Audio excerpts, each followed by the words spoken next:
everybody, Mark Schaftlein with you, and this is the Schaftlein Report. We're going to cover everything. We're going to cut through all the propaganda, give it to you straight from left, right, and center. The opinions are what counts. Hello, everybody. Mark Schaftlein with you. Happy Saturday. Welcome to Patriot.tv. And boy, what a successful convention the Republicans had last week. Listen, we've got a great show that ties into a lot of what Donald Trump was speaking about at that convention. I'd like to welcome Thomas Dilorenzo. He's president of the Mises Institute, and we're going to talk a lot of economics, politics, and what makes this country work economically. We're going to get into the Federal Reserve, some of the economics behind this border surge. Tom, welcome to Schaftlein Report. Happy to have you as my guest today. Thank you very much. I'm pleased to be here. So, Tom, let's sort of start out the show. You and I come from the same side of the economic fence, but let's walk our viewers through a little bit about the Mises Institute, the philosophical background, how it came to fruition, and what it's based on, so that we can give our viewers and listeners a framework for our discussion throughout the rest of the hour. Okay. Well, Austrian economics has nothing to do with the country of Austria. That's right. The Mises Institute is sort of the preeminent economic educational institution in the world and about Austrian economics. It's been around for 43 years. Probably the most best known Austrian economist is Friedrich Hayek, who won the Nobel Prize in 1974. He wrote the famous book, The Road to Serfdom. It's just about all conservatives and libertarians all know about it anyway, and a lot of other people too. But Ludwig von Mises was his mentor. And it's called Austrian economics because he happened to be from Austria, or the founders of it, where another man named Karl Menger was the actual founder of this school of thought. And Mises was the preeminent intellectual critic of socialism and fascism in mid 20th century. And when he was living in Europe, and he's also Jewish, and so when the Nazis took over, he and his wife literally left their apartment with 2 suitcases hours before the Gestapo broke in. And they wandered around Europe, and they miraculously ended up in New York City. And he taught economics at New York University for many years. He died in 1973, and the university never paid him a salary. There were business people in New York who knew all about him and admired him for his bravery and his intellectual courage and his brilliance, and they paid him a salary all those years. And he produced many PhD students over the years, and so they maintained this way of thinking. And then when Hayek won the Nobel Prize in 1974, that gave a lot of prominence to this school of thought. And it's kind of similar to the Chicago school. I mean, you might be feeling Milton Friedman and those people. And we study how markets work and how governments don't typically. We have conferences. We have a summer school for students. We're going to have about 120 students from all over the world here in 2 weeks. They come to Auburn, Alabama in the middle of the summer for no college credit to sit around and listen to economic lectures for a week. And then we have an optional exam at the end of the week, and the first place student gets $5,000. And so the second place gets $2,500, thanks to some of our generous donors. And then we publish books. We have a great bookstore, and our website, I think, is the best economics website in the world. We have you can get a great education for free reading our website and downloading our free books. Some of our books get downloaded 40 or 50,000 times a month on our website. And so our mission is to educate the general public. It's not to lobby congressional staffers or anything like that, like some of the think tanks, so-called, back in the Washington, D.C. area. We try to reach out to everybody. We just started a new program of videos for kids, economic education for kids, and a book, a lecture series, and a book on economics for kids. So we try to reach everybody. Tom, let me ask you this. And I mean, this is why it's so important. In our dumbed down educational system right now, a lot of young people are missing some of the things maybe people of your and my generation and the ones after us had an opportunity to learn. Yes, It seems yes. like now when kids are coming out of grade school, middle school, high school, boy, just the basic understanding of how economic laws work. And I could carry this onto college campuses too. I Oh mean, it yeah. seems like there's a fundamental disconnect, Tom, between how the real world works and some of the mush that these people are being taught from a very early age, particularly with the leftist in charge of our educational system. It almost takes someone of extracurricular mental acuity to overcome what they're being taught in these schools. That's exactly right. That's why parents, if they want to be responsible, need to search out not just the Mises Institute. You can supplement your child's income education in 1,000 different ways now with all sorts of curricula, and the Mises Institute is one example of who you could make use of with that. And for years, I was an economics professor, university economics professor for 41 years before I took this job, and I worked with the Mises Institute almost most of that time. And I used to teach a class called called Law and Economics, and one of the books was called The Economic Liberty and the Constitution. And I would ask the students, typically a class of 30 or so undergraduate students, I would ask them, how many of you have been taught the Constitution or anything about the U.S. Constitution in the course of your education up to now? And it would be unusual for more than one or two to raise their hand, that they were never taught a thing about it. And they were always very appreciative that they actually were taught some of these things, because there are a lot of economic aspects of the Constitution, like the Commerce Clause, for example, that I would talk about in the class. And of course, there's a whole long history of economic policy being shaped by Supreme Court decisions. And so you're dead on when you say that they're not teaching that. Way back in the 1940s, Ludwig von Mises called universities nurseries for socialism. And he Yeah. recognized that the economics and the people who taught economics were always kind of like the skunks at the picnic in the university world, and that's how we look at ourselves. We look at ourselves, and my experience over all those years was that most students, the overwhelming majority of them that I would have, would become angry that they had been miseducated, been Mm-hmm. or wrong, they'd been lied to by a lot of people about how the economy works. And so I had one student, and I'll never forget him. He came in on the first day of class, and he knew about me and my reputation, and he proudly bragged that he was a donor to National Public Radio. By the end of the semester, he told me I'll never give another penny to National Public Radio. I knew that. So I knew that was coming from when you yeah, said that. Well, you yeah, brought up the word, Tom, socialism, and let's talk about that a little bit, because there are a lot of Americans, both ones that believe in it on the left and the people on the right who are fearful of it. That, and again, I'm not trying to politicize this. It's just sort of a fact that this Democratic Party right now is embracing many of the concept of socialism. I mean, again, I'm thinking back even to 2008. This is not the party of Barack Obama. I go back even further. This is not the party of Bill Clinton.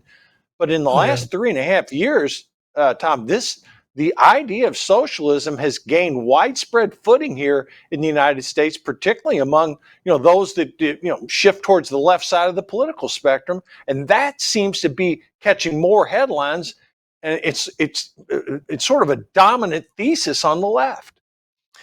Yeah, I've been calling it in my articles. I write for a website, LouRockwell.com. Lou Rockwell is the founder of the Mises Institute, and he has a separate website. And I've been calling it the Demo Bolshevik Party, because you're right, it has been taken over by hardcore Marxists.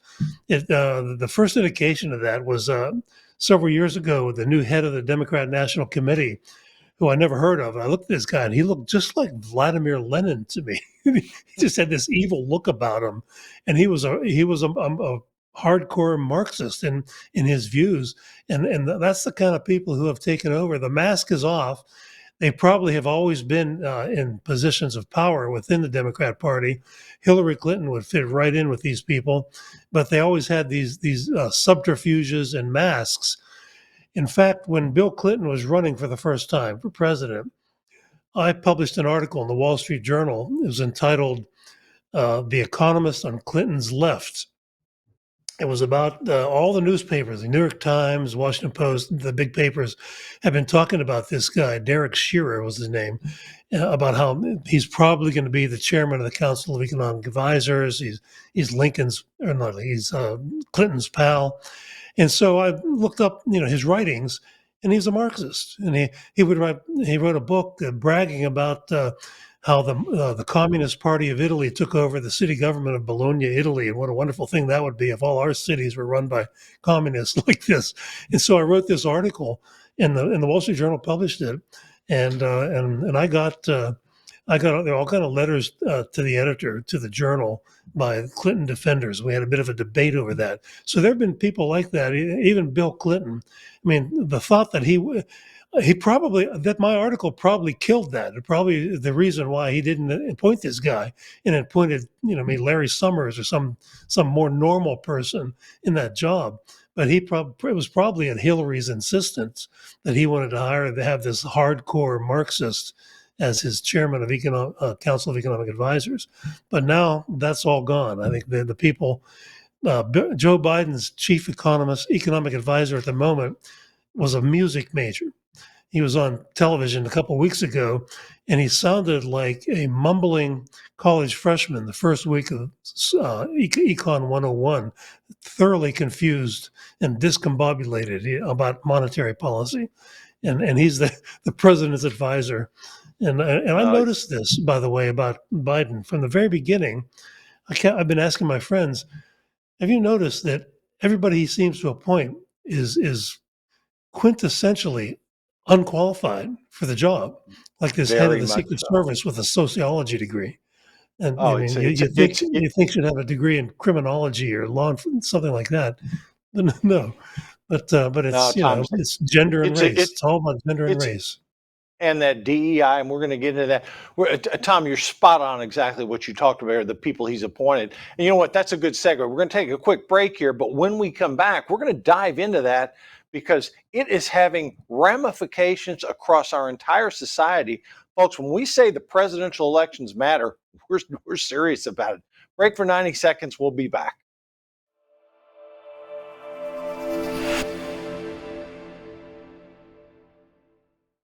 Hey, ladies and gentlemen, my name is General Mike Flynn, and I'm here to talk about a limited time offer of subscriptions to Patriot.tv and how you can become a member of our Patriot Defenders subscription club and become a member of Patriot.tv. Really, it's America's network. I call it the home of truth. And you can do that for only $9.99 a month. It's a great deal by itself, but what I'm going to walk you through here in these next few seconds is a couple of package deals that we have that are unbelievable. The next membership was the annual membership at $99 that you can save right away. You save $20 if you come in at the annual subscription rate. The best deal that I think that people ought to seriously consider is the 2-year membership at $159. And it includes a special edition of my recently released documentary, Flynn, Deliver the Truth, Whatever the Cost. So along with the 2-year membership, the 2-year subscription will send you a DVD combo of the film, plus an option to stream the movie online, as well as exclusive interviews of Tucker Carlson, Devin Nunes, and myself. So go to the home of truth, right? Go to Patriot.tv today, sign up, seriously consider the 2-year subscription rate. It's an unbelievable savings. I think it's a total savings of about $70 from just signing up on a monthly or a annual basis. So thank you very much for your support. Patriot.tv is America's new network. Thank you.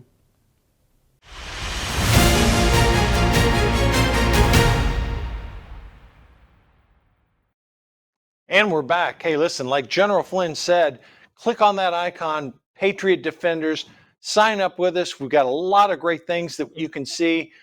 It's just going to be a tremendous growth, and we need your support out there for it. All right, Tom, I'm back with you.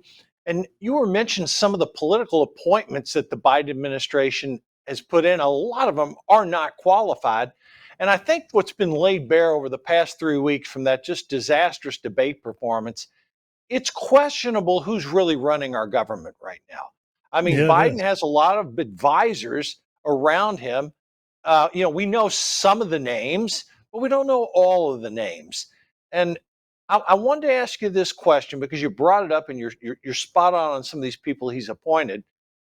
My real concern is that there is such a contrast. I mean, you heard Donald Trump's lengthy speech on Thursday night, and he lays out a completely different agenda than what we're currently following under Joe Biden.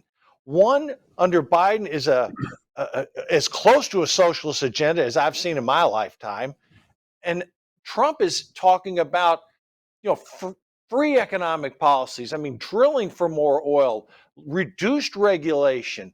I mean, can you contrast these policies for our viewers and listeners? Because it's not just X's and O's. There is a distinct and lasting difference between the directions that these two men want to lead our country for the next 4 years. Yeah, it's a matter of, do you want economic freedom or do you want tyranny and Soviet-style central planning? That's what the Green New Deal is. It's, thousands of government regulations affecting every aspect of everyone's life.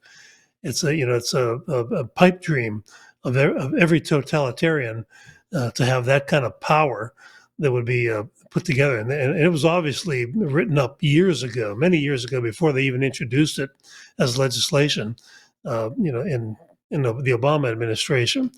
And so, and what has taken over a lot of the institutions in our country, including the Demo Bolshevik Party, as I call it, is cultural Marxism.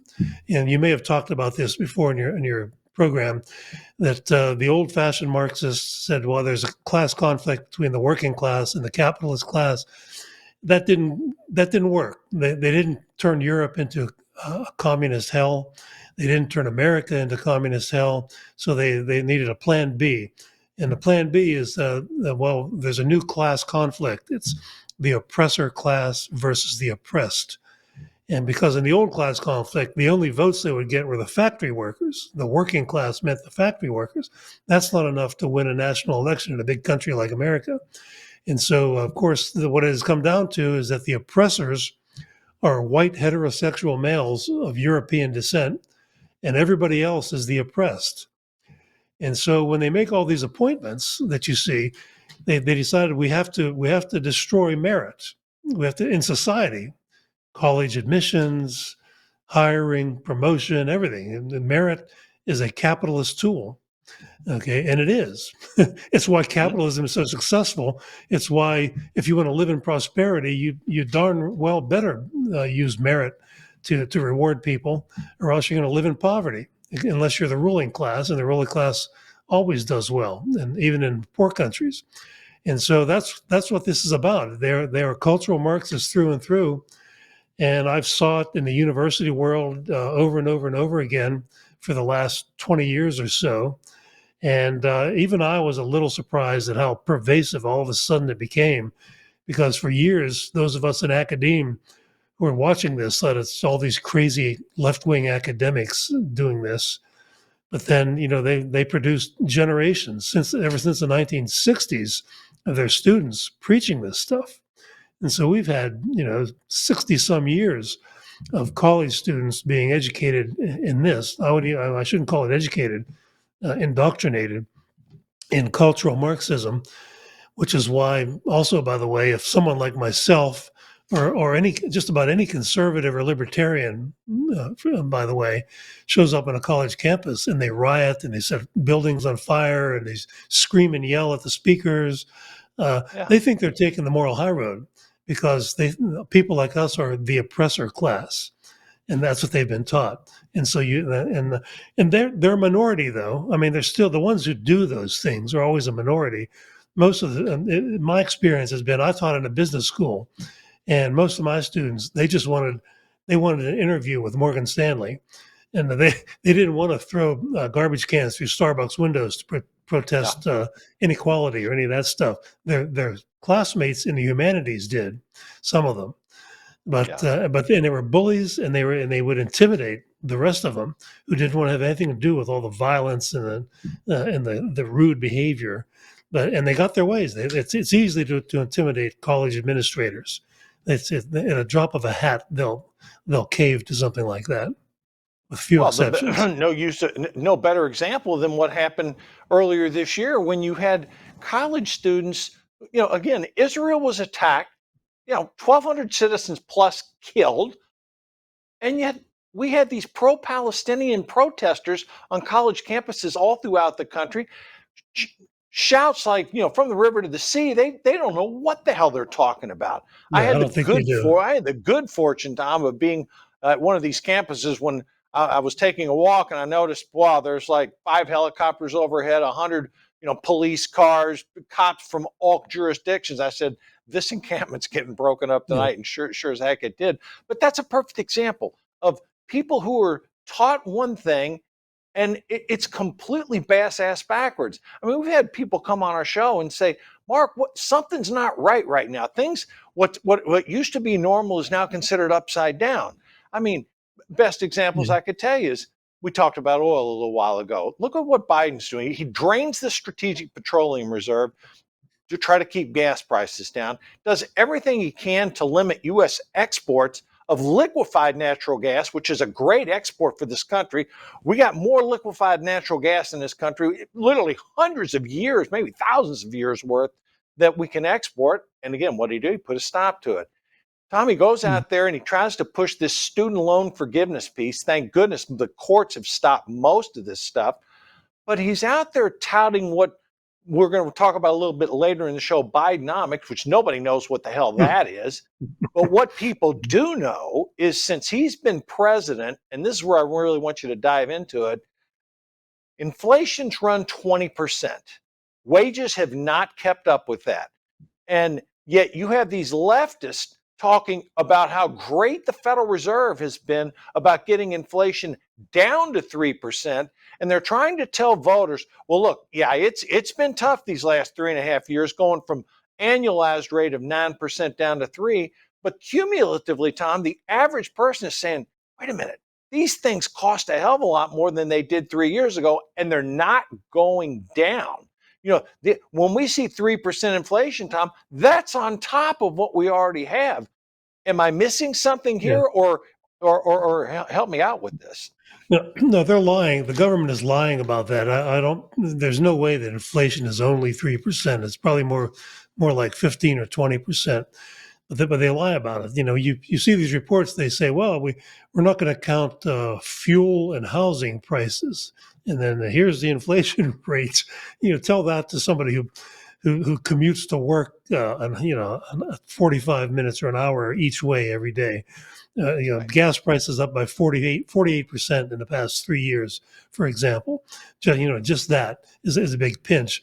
And so, yeah, they do lie about that, and a lot of other things. Wait, what don't they lie about? That's what politicians do. But it seems like, I co-authored a book 20 years ago called "Official Lies: How Washington Misleads Us," and it seems to me that it has gotten exponentially worse now than it was then. Because the media no longer pretend to be journalists, and Right. they long ago decided they're going to adopt something called advocacy media, which basically meant being an arm of the Democrat Party for the most part.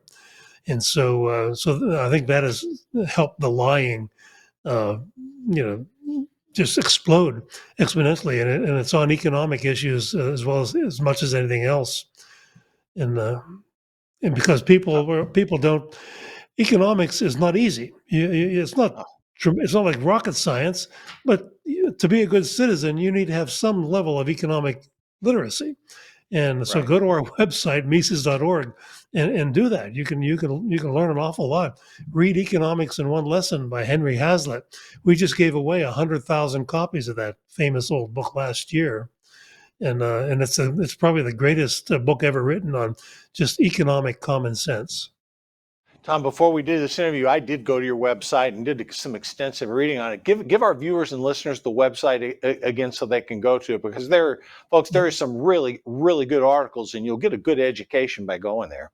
It's Mises.org, M as in mother, MISES.org, and check it out.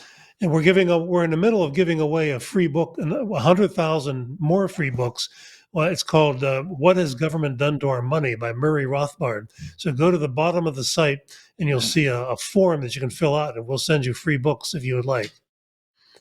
Now that it's an easy layup. You just led me on to my next topic here: the Federal Reserve and interest rates. Now, Jerome Powell, the current Fed chief, is getting considerable accolades, if you will, for his work in bringing inflation down to 3%. But Tom, we got inflation running at 9% because of the classic economic theory. If there's too much money chasing too few goods and services, inevitably prices are going to go up. People said, okay, well, why is housing so high? Well, very simple. There's the demand is greater than the supply. And in my home state of Florida, I mean, we have 800 people a day moving into the state. And outside of an insurance issue with the state, prices when you have that situation, prices have to go up. But aggregately, Tom, talk about that a little bit, about your opinion on the Federal Reserve, because this country has accumulated $35 trillion in debt, okay? And we have a Federal Reserve that manipulates the money supply back and forth, up and down. And Americans are a little bit confused because they're saying, well, wait a second now, these prices keep going up. I'm not seeing any relief. The government is running $2 trillion deficits. And again, if Joe Biden's elected, which right now the polls don't show that, it's going to be problematic. But Tom, I laid a lot of questions out there for you. Unfortunately, we're at a break right now. But when we come back, I want you to, all those questions I just teed up, share it with our audience, because there's a lot behind the story about what's really going on with the Federal Reserve. We're going to be back in about a minute, and then Tom, take it away on the Fed.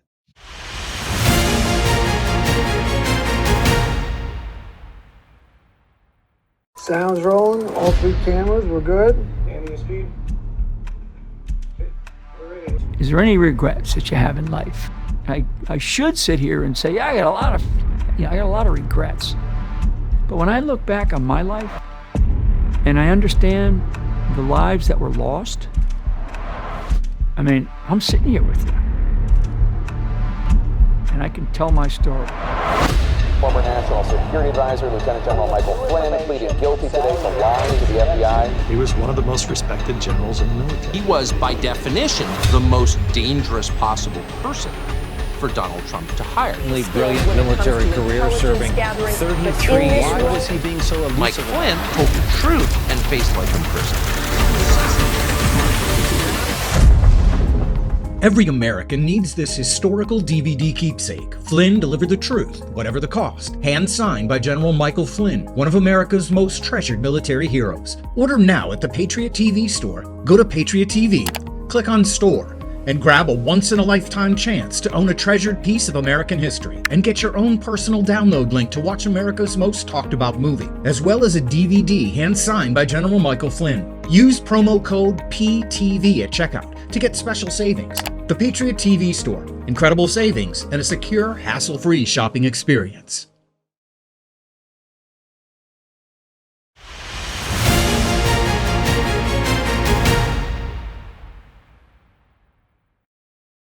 And we're back. Tom, I laid up like a lot of pitches for you there to bat out of the park related to the Federal Reserve. The floor is all yours. Okay, well, as far as inflation goes, what you could buy for $100 in 1913, the year the Fed was created, would cost you about $3,000 today for the same stuff, ordinary things that we use in our lives, nothing too extravagant. And so the dollar is about 3 or 4% of what it was in 1913 because of all the inflation created by the Fed.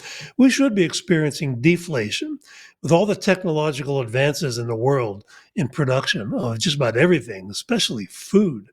Everything should be getting cheaper. The first PC I bought was in 1982, an IBM PC, and I paid $4,000 for it. And it was a prehistoric piece of junk compared to what you can get for a couple $100 today in terms of computing power. And so that's just one example, but in industry after industry, we see this. And the only reason why we don't have deflation, which means every person would get a pay raise every year because their money would go further. You could buy more with the money, the same amount of money. Is the Fed keeps pumping so much money into circulation, primarily for the benefit of the banking industry and its friends in real estate and stock market speculation. Those are the main beneficiaries in today's world. That it pumps up the demand in the economy, and that's why we have this constant inflation. The Fed's charter says it's supposed to be an inflation fighter, but now they arbitrarily decided that we always need at least 2% inflation. There needs to be a floor there, at least 2%, and it's never 2%. It's always more than 2%. But why not negative 10%? The whole period after the Civil War until the turn of the 20th century was a period of deflation because we didn't have a Fed, there was no central bank, and we had a great economy. The Industrial Revolution in America was really running smoothly at that period of history, and prices went down year after year after year, basically giving everybody a pay raise every year, regardless of whether they deserved it or not. And of course, we had more new products, and life got much better. And inflation, by the way, is a regressive tax. Just gasoline that I mentioned earlier, gas is up 48% in 3 years. If you have a job paying 35 or 40,000 a year, that's going to pinch. But if you make 340,000 a year, it's not going to be a big deal. And so the inflation tax, as we economists call it, is a very regressive tax. But the Democrats don't seem to care about that, do they? The defenders of the poor people, they don't care about that at all. They care about the special interests and the campaign donors, and they want to be able to dole out more government benefits. The manufacturers of electric cars and all these things that they concoct as excuses for basically soliciting bribes. Not that the Republicans don't also do some of that, but that's their modus operandi. They do it a whole lot less on the Republican side. And you know what? I'm in your camp. I have never understood what's so magical about this 2% inflation. I mean, over a certain period of time, prices are going to double if you have 2% inflation. And you're right. Most of the time, it's higher than that. Now, under Donald Trump, I think the average inflation during his 4 years of the presidency was about 1.5%. Yeah. But and that's why people freaked out by the skyrocketing inflation. But Tom, you and I have both studied. You've got a much higher degree than I have. But on the economic front, at the time of COVID, when it hit, I think the Federal Reserve's balance sheet was in the $2 to $3 trillion range, and then it skyrocketed up almost to 10 in a very short period of time. Now, I don't care if you've never taken an economic class in your life, but when the balance sheet of the Federal Reserve goes from, call it 2 to 3, up to the 9 to 10 range, there is no way we're not going to be able to have rampant inflation, which is what we experienced, Tom. Yeah, that's true. And bubbles, there's another bubble in the stock market. There's a bubble in the car market, and the bubble in not every housing market in every city, but there a lot of places in the country. A friend of mine who was a banker in Las Vegas during the crash of 2008 tells me that the housing prices there are more inflated than they were, compared to the historical trend than they were in 2007. And so we've got all these additional bubbles, and the 2% is just an arbitrary number. The Fed has no idea what it's doing. They do the same thing, what they did after the crash of 2008. When I was in school, when I studied monetary economics as an undergraduate and then all through graduate school, it was called monetary expansion. But then they started calling it quantitative easing, which is a euphemism, and the average person, first of all, doesn't even know it's related to money. Well, quantitative what? Quantity of what? And easing sounds, we're going to take it easy. I enjoy taking it easy. It's sort of a nice sounding thing, but it's what you just described as far as the balance sheet. It was just an explosion of money printing by the Fed, which is what created the bubble in real estate in the first place. Right. And of course, this low interest rate policy that they pursued for many years is most harmful to retired people who are on relatively fixed incomes. A lot of, if you're on Social Security and an annuity, and you'd like to make a little more money, you're forced to take on the risk of the casino known as the stock market. nowadays. It hasn't always been like a casino, but it is now, and it's very Well, risky. And yeah, it, it's doing well now, but you could lose everything tomorrow. And we've been through several bouts of that. I'll never forget the other crash of must have been 2000 or so, the market yeah, crash we had.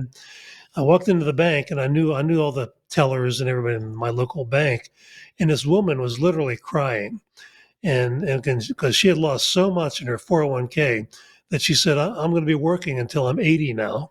And this was a woman who looked to be maybe in her 50s, and she was so upset she's crying at work over that. And of course, that must have happened millions of times. But people had that reaction in '08 and once or twice a decade, we have a big crash caused by the Fed creating a yeah. bubble somewhere. Well, we've seen evidence this past week on Wall Street where, we Dow was up 300-400 a day, then down 500. The Nasdaq had a horrific week this past week with prices on semiconductors Yeah. falling. And I get it.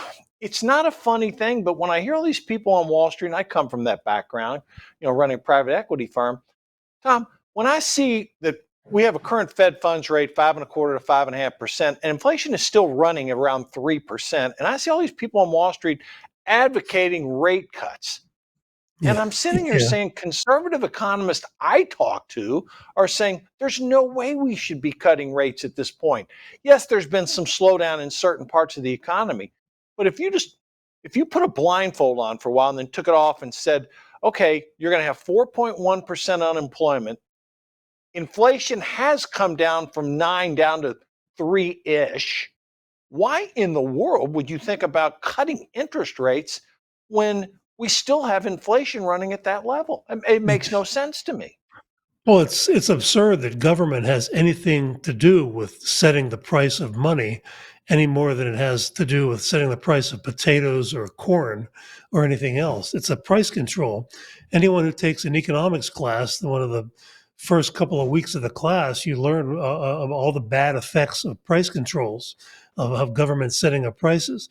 There's a book out there by Eamon Butler called 4,000 Years of Price Control, beginning in ancient Egypt, the disasters created, the creation of shortages and all that, and the misallocation of resources.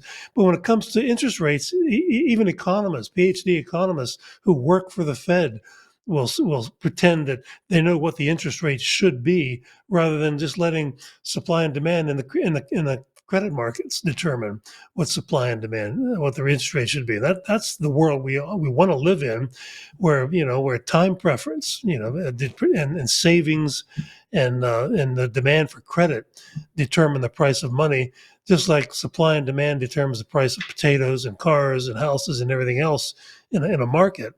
And so it's central planning, and it's reminiscent to me of the old stories we used to tell about Soviet central planning, of how one screw up led to the second screw up, the third, the fourth, the fifth. And I used to put a drawing on a blackboard in my classes way back when we had blackboards, of a crane. I would draw a crane and a gigantic nail.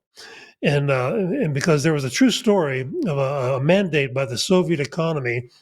They mandated to the house building industry, we need to build so many houses this year, and we need so many nails. So the order for nails was in tons. So we need to manufacture so many tons of nails. So what they did is they made big heavy nails, because that would be the easiest way to meet the quota and avoid going to the gulag. And so, and the nails would split a 2x4 in half. And there are a lot of stories like that about the Soviet Union, and the Fed's never-ending attempt to manipulate interest rates sounds like that. But then, interest rates were stable for decades in our history. Mm-hmm. This is a relatively recent thing, but you can, there are people who make a lot of money with fluctuating interest rates. It creates arbitrage opportunities for a lot of people. And so there's sort of a wink, wink, we're working for you, Wall Street, by the Fed in its operations. Let me ask you this. I want to throw two concepts out to you. Donald Trump had a very successful economy when he was president, and he's up by Joe Biden 25 points on economic issues. And yet 16 highly educated economists come out and they warn if Donald Trump's elected president, the economy's going to hell, and these policies are horrific, and it's terrible. And yet the American people are saying, wait a minute, under Trump, the economy was great. My wages were above inflation. Jobs were plentiful. And yet here you have a group of economists, liberal, far left-wing economists, warning that Trump's going to be, he's like the second coming, the Antichrist coming. And then you have Janet Yellen, the Treasury Secretary. Her husband gets rich, getting paid for speeches. And, she is not of the same economic school you and I are from. Tom, take a crack at those two pieces there, because both of them are somewhat troubling. Yeah, I read of that. They're intellectual prostitutes, these guys. And I read that article and several articles when that happened, when that thing came out. And they highlighted George Akerlof, Janet Yellen's husband. And he won a Nobel Prize. He was two other people that won a Nobel Prize with him years ago. And I wrote a whole article. It was on our website on Mises.org. It was called "The Very Model of a Modern Major Bidenomic Economist." I don't know if you ever heard of Gilbert and Sullivan, the famous Gilbert and Sullivan. The Very Model of a Modern Major General was the lyrics to one of their songs. It's kind of a long, twisted title. But anyway, to illustrate who these people are, a lot of them are basically socialists dressed up with mathematics, because economics has become so quantitative and so mathematized that normal human beings have no idea what these people are trying to say. But what Akerlof won his most famous article, which was cited by the Nobel Committee in 1970, he wrote an article about lemons in the car business, the used cars they would call lemons. And he said, because of the difference in information, the car seller knows more about the car than the buyer does. So that allows him to sell defective cars. And he predicted the used car market would disappear altogether. And in my article, I wrote out, I explained that even in 1970, there were warranties. And so there are 30-day warranties. So you buy a used car, 30 days is plenty of time to check out the lemon thing. And besides that, what do you buy where you actually know more than the people who made the thing? Car, a house, that suit you're wearing? It's true of everything. There's always asymmetric information or difference. And these people won a Nobel Prize for this stupid idea it denies the existence of markets, really. That's why markets exist. We have different information. That's why you and I don't value everything at exactly the same amount. That's why I might buy your used car, because I value it more than you do. And we could strike a deal somewhere in the middle and we're both happy. You get more money than your bottom line, and I pay maybe a little less than my top line. That's how trade takes place in the free market. And these Nobel Prize winners didn't understand that. So my article was an attempt to explain that these guys some of them are dummies. Don't take them too seriously, because they sign a letter. It's kind of like the intelligence officers who signed the letter about Trump and the laptop, Hunter Biden's laptop. Don't take them too seriously. No, anytime you hear somebody coming from the left advocating these type of policies, run as far away from it as you can. Hey, we're going to take our final break, but when we come back, we're going to get into the economics about why the Biden administration wants 10 million people coming across that border. And we're going to talk a little politics and the economics behind the race. See you in about a minute.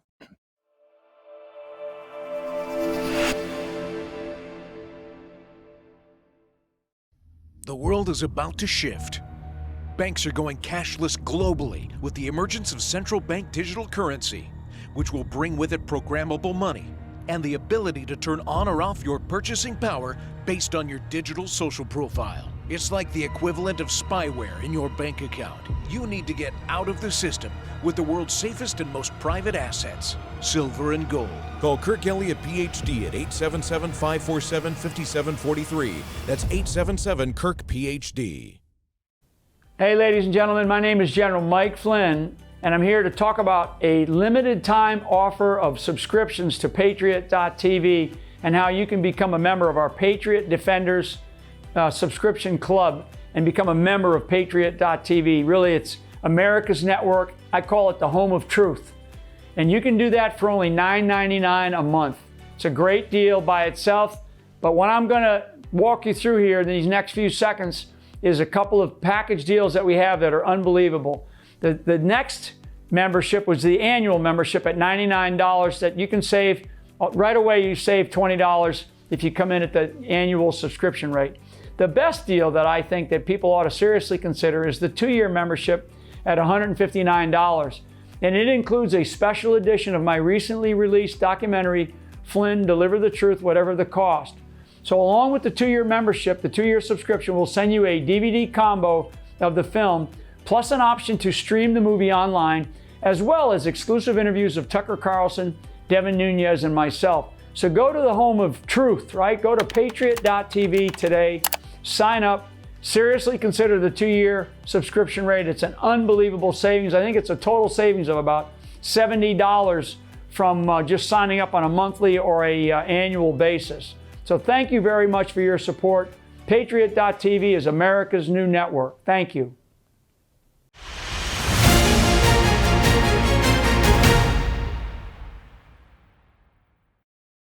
And as General Flynn said, click that Patriot Defender button, sign up. A lot of great stuff on Patriot TV, and your help will really help us. All right, Tom, I'm back. And before we went to the break, I threw out a concept. Look, folks, there is a reason, besides wanting them to become future Democratic voters, that the Biden administration has basically had an open border. We've had 10 million people, Tom, come across that border approximately since Biden became president. Talk a little bit about what is the economic theory behind why they are so aggressively allowing all these illegal immigrants into the country. I think it's because there are several causes of it. One of them is, yeah, right. They want all these people to be put on welfare and vote Democrat forever. That's the obvious reason. I think a second reason is there's part of a strategy of the left since the 1960s has been what was called the Cloward-Piven strategy, named after 2 radical Marxist political science professors, named Cloward and Piven, P-I-V-E-N. And their strategy, if you can call it a strategy, was to enroll so many people in welfare that the system, it bankrupts the government. And then the government, the only thing to do would be to have a guaranteed annual income for all those people, and then for just about everybody.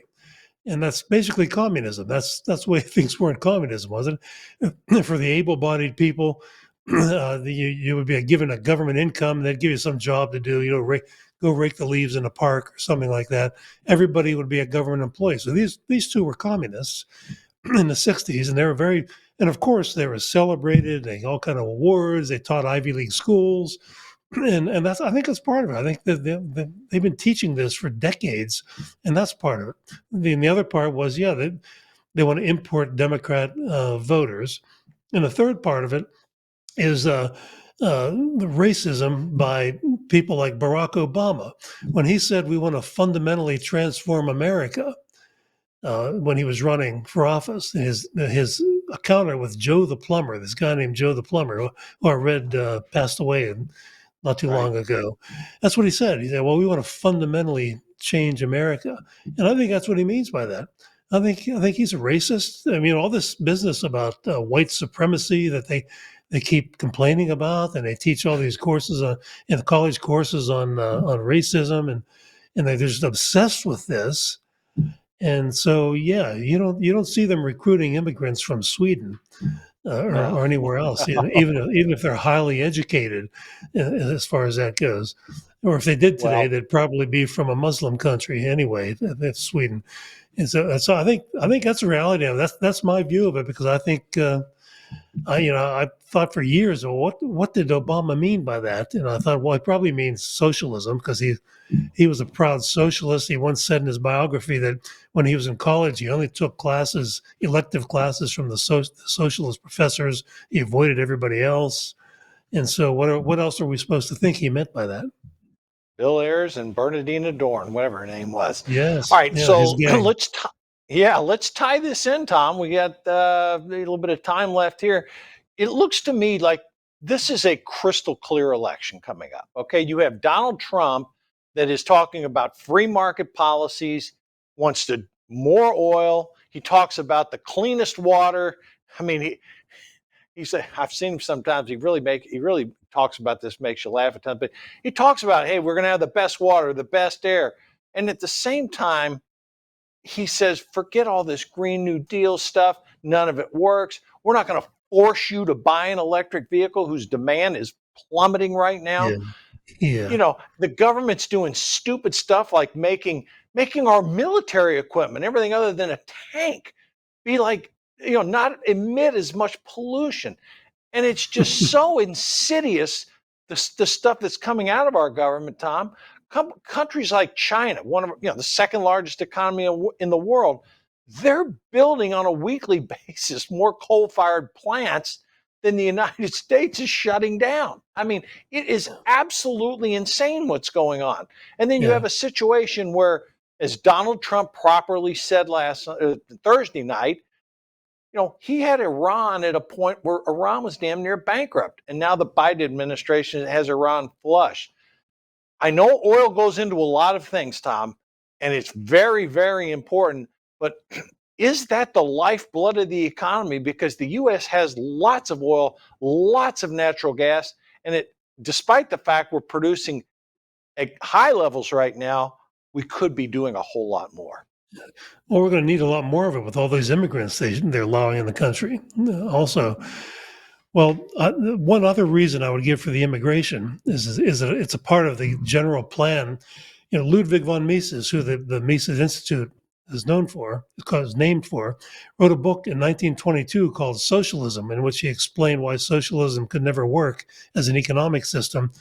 And it took 70 years for his detractors in the academic world to finally admit that he was right.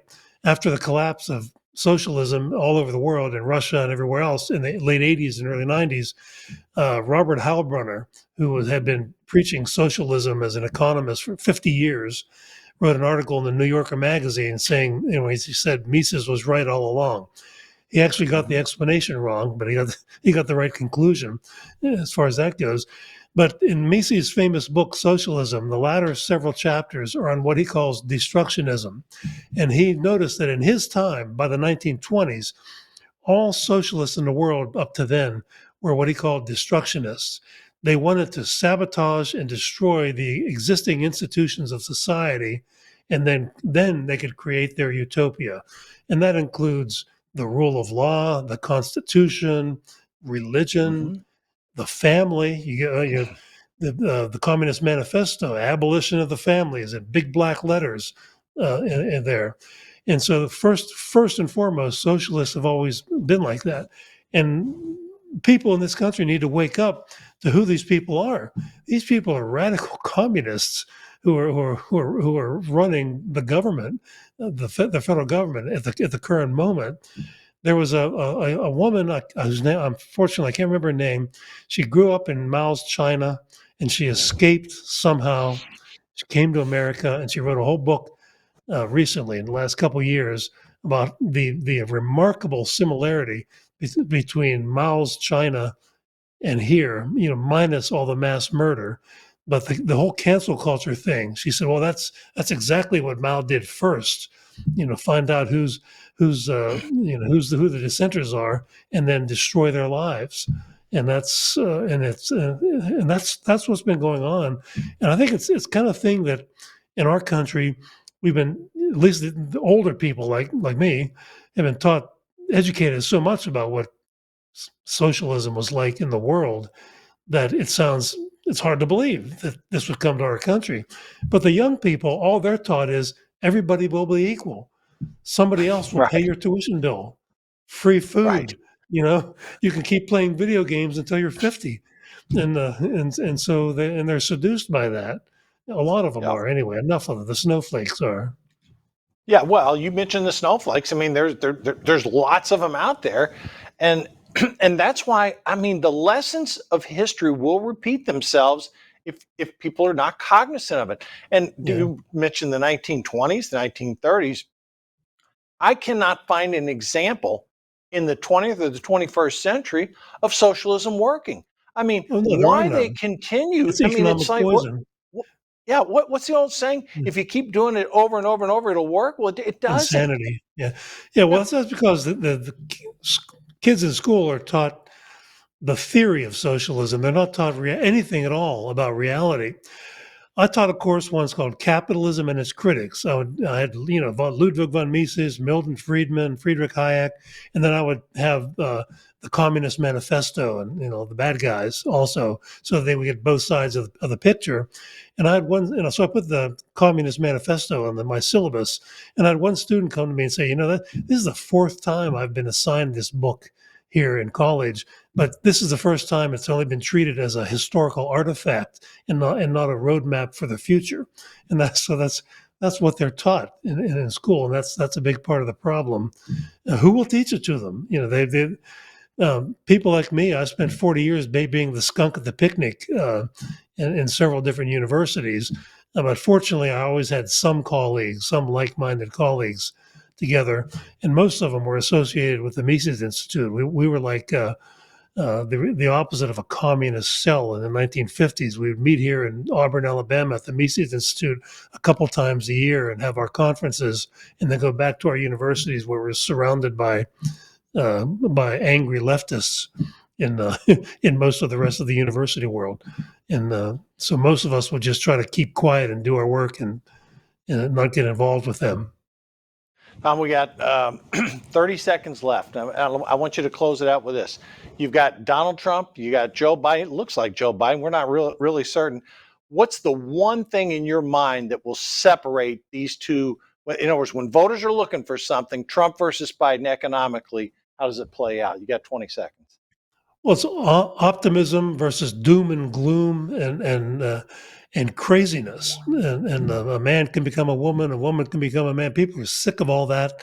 They're sick of the attacks on free speech. And Americans, it is the land of the free still, despite what these people in the government are saying. And it all comes down to how much vote fraud they can get away with this time, in my opinion. And I think they're going to double down and triple down on that. Well, hopefully we safeguard the vote. Tom, thank you for being my guest today. Wow, a great education, folks, on the difference between the good and the bad when it comes to economics. We'll be back tomorrow. It's Sunday. Schaftlein Report on Patriot.tv. We'll see you tomorrow.